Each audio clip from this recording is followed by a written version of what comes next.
지난 1일 홍대 레드로드에서 제2회 호국보훈 감사축제가 개최돼 다양한 부대 행사가 진행됐습니다. 지난 31일 제185, 186, 187회 현장 구청장실이 운영돼 창전로와 토종로를 방문했습니다.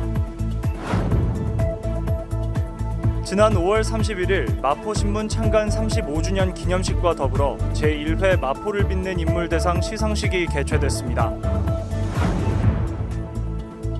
같은 날 제188, 189회 현장 구청장실이 운영돼 상수역과 당인리 발전소를 현장 점검했습니다. 여러분 안녕하십니까? 6월 4일 마포투데이입니다. 첫 소식입니다. 호국 보훈의 달을 맞이해 진행된 제2회 호국보훈 감사축제가 지난 1일 레드로드에서 열렸습니다. 나라를 위해 헌신한 보훈 대상자를 기리고 숭고한 희생에 감사하는 자리로 마련이 됐는데요. 모든 세대가 즐겁게 보훈 문화를 접할 수 있었습니다. 그 현장을 마포TV가 담아왔습니다. 호국 보훈의 달 6월을 맞아 지난 1일 홍대 레드로드 일대에서 호국 보훈 감사축제가 개최됐습니다. 이번 축제에서는 젊은 세대가 과거의 역사와 보훈의 의미를 되새겨볼 수 있는 다양한 참여 프로그램과 흥미로운 콘텐츠가 마련됐습니다. 수도방위 사령부 제56 보병사단의 힘찬 군악대 퍼레이드로 막을 연 호국보훈 기념식에서는 보훈 문화 확산 기여에 대한 감사패 수여에 이어 호국보훈 감사축제 공모전 시상이 진행됐습니다. 끝으로 권인하, 김은국, 디그니티 등 인기 가수들이 출연해 화합의 무대로 행사의 대미를 장식했습니다. 이번 축제를 통해 호국 보훈의 가치를 되새기는 의미 있는 시간이 됐길 바랍니다. 5월의 마지막 날 현장 구청장실이 운영돼 마포구 곳곳을 방문했습니다. 창전동 어린이집 건물은 40년 된 노후 건물로 주민의 안전을 위해 신축 계획을 수립 중인데요. 구 서강복합센터 건물도 서강동 실뿌리 복지센터로 탈바꿈하기 위해 직접 현장 점검에 나섰습니다. 관련된 소식 전해드립니다.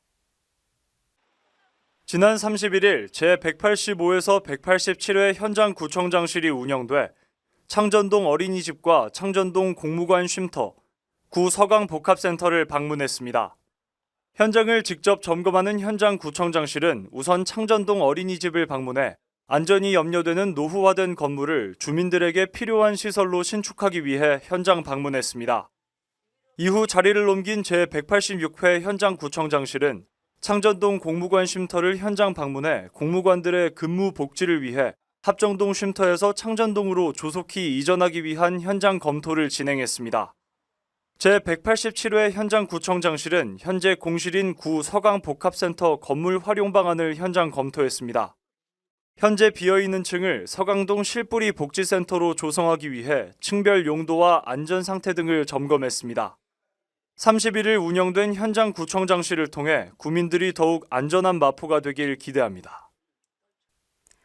마포신문은 지난 1989년 창간한 이래 다양한 구정 정보를 심도 있게 전달하는 지역 언론의 역할을 수행하고 있습니다. 지난달 31일 마포신문이 창간 35주년을 맞이해 기념식과 더불어 제1회 마포를 빛낸 인물대상 시상식을 개최했는데요.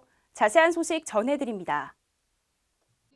지난 5월 31일 거고장에서 마포신문 창간 35주년 기념식 및 제1회 마포를 빛낸 인물 대상 시상식이 개최됐습니다. 이번 행사는 박강수 마포구청장 및 관내 주요 내빈들이 참석한 가운데 기념식과 함께 마포를 위해 노력한 이들에 대한 표창장이 수여됐습니다. 마포신문은 1989년 6월 창간을 시작으로 지역 밀착형 보도활동과 더불어 구민들을 대상으로 한 다양한 행사 개최와 참여로 마포와 함께 호흡해오고 있습니다. 앞으로도 마포신문이 지역민에게 신뢰받고 지역 발전을 견인하는 언론의 역할을 수행하길 기대합니다. 이어서 현장 구청장실은 상수역과 당일리 발전소를 점검했습니다. 상수역 인근 보도 상태와 미끄럼 방지 도색 현장을 점검하고 당일리 발전소 에너지과학 공원 현장을 살폈는데요. 주민들의 안전과 편익을 위해 철저한 확인을 이어갔습니다. 자세한 소식 전해드립니다. 지난 금요일 제188, 189회 현장 구청장실의 현장 점검은 이어졌습니다. 제188회 현장구청장실은 상수역 인근 보도를 점검했습니다. 상수역 4번 출구부터 레드로드까지 미끄럼 방지 관련 안전 보도 도색의 필요성을 확인하고 주민의 안전을 위협할 수 있는 가로수 상태를 확인했습니다.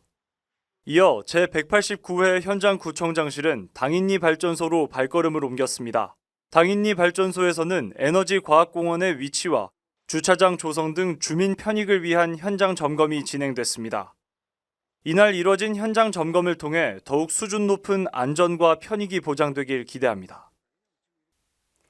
우리나라를 넘어 세계적인 인기 캐릭터죠. 핑크퐁과 아기 상어를 만드는 더 핑크퐁 컴퍼니의 유튜브 누적 조회수가 1000억 뷰, 누적 시청 시간은 무려 68만 년을 돌파했다고 합니다. 점점 더 강세를 보이는 우리나라의 K 콘텐츠가 앞으로도 국경과 세대를 넘어 더 큰 사랑을 받길 기대합니다. 지금까지 마포투데이 공선우였습니다.